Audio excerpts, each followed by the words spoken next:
ദേശീയപാത 85 നേര്യമംഗലം വനമേഖലയിലെ നിർമ്മാണ പ്രതിസന്ധി ഇനിയും പരിഹരിക്കപ്പെട്ടില്ലെന്ന പരാതിയുമായി ദേശീയപാത സംരക്ഷണ സമിതി രംഗത്ത്.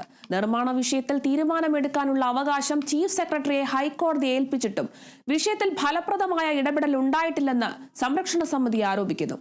നിർമ്മാണത്തിനെത്തിയ കരാർ കമ്പനിയെ വനം വകുപ്പ് തടയുന്ന സാഹചര്യമാണുള്ളത്. ഈ നിലപാട് തുടർന്നാൽ വീണ്ടും ജനകീയ സമരവുമായി രംഗത്ത് വരുമെന്നും സംരക്ഷണ സമിതി മുന്നറിയിപ്പ് നൽകി.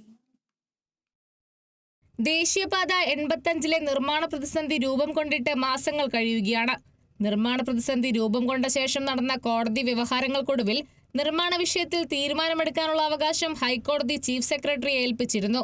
എന്നാൽ ഇതിനുശേഷവും വിഷയത്തിൽ ഫലപ്രദമായ ഇടപെടൽ ഉണ്ടായിട്ടില്ലെന്ന് ദേശീയപാത സംരക്ഷണ സമിതി ആരോപിക്കുന്നു. വനമേഖലയിൽ നിർമ്മാണത്തിനെത്തിയ കരാർ കമ്പനിയെ വനംവകുപ്പ് തടയുന്ന സാഹചര്യമാണ് ഉള്ളതെന്നും ഇതേ നിലപാട് തുടർന്നാൽ വീണ്ടും ജനകീയ സമരവുമായി രംഗത്ത് വരേണ്ടി വരുമെന്നും ദേശീയപാത സംരക്ഷണ സമിതി മുന്നറിയിപ്പ് നൽകുന്നു. ചീഫ് സെക്രട്ടറിയോട് റോഡിന്റെ പണി ആരംഭിക്കാൻ ആവശ്യമായ നടപടി സ്വീകരിക്കണമെന്ന് ആവശ്യപ്പെട്ട് ഹൈക്കോടതി തന്നെ ചീഫ് സെക്രട്ടറി ഡോക്ടർ എ ജയതിലകിനെ ചുമതലപ്പെടുത്തിയതാണ്. പക്ഷേ അദ്ദേഹം ഇതുവരെയും യാതൊരു നിലപാട് സ്വീകരിച്ചിട്ടില്ല.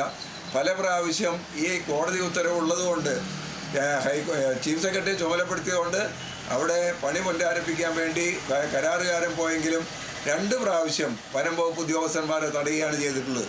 ഇത്രയും വളരെ പ്രാധാന്യമുള്ള ഈ റോഡ് ഇതുപോലെ തടഞ്ഞു വച്ചിരിക്കുന്നത് ഗവൺമെൻറ്റിൻ്റെ കെടുകാര്യസ്ഥതയും നിരുത്തരവാദപരവും ഇടുക്കി ജില്ലയോടുള്ള ഇടുക്കിയിലെ ജനങ്ങളോടുള്ള വെല്ലുവിളിയുമാണ്, ഇടുക്കിയിലുള്ള അവഗണനയാണ് എന്ന് പറയാതിരിക്കാൻ നിവൃത്തിയില്ല.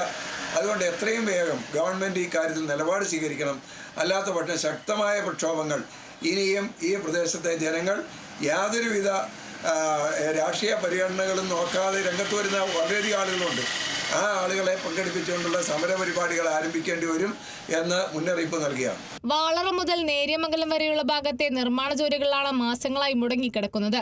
നിർമ്മാണം ആരംഭത്തിൽ പാതയോരത്തു നിന്ന് മണ്ണ് നീക്കുകയും ഓടകളുടെ നിർമ്മാണം ആരംഭിക്കുകയും ചെയ്തിരുന്നു. ഇതിനുശേഷമായിരുന്നു നിർമ്മാണം തടസ്സപ്പെട്ടത്.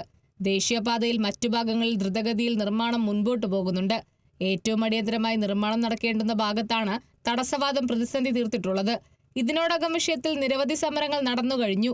ഇക്കാര്യത്തിൽ സർക്കാരിന്റെ അടിയന്തര ഇടപെടൽ ഉണ്ടാകണമെന്നാണ് ദേശീയപാത സംരക്ഷണ സമിതിയുടെ ആവശ്യം.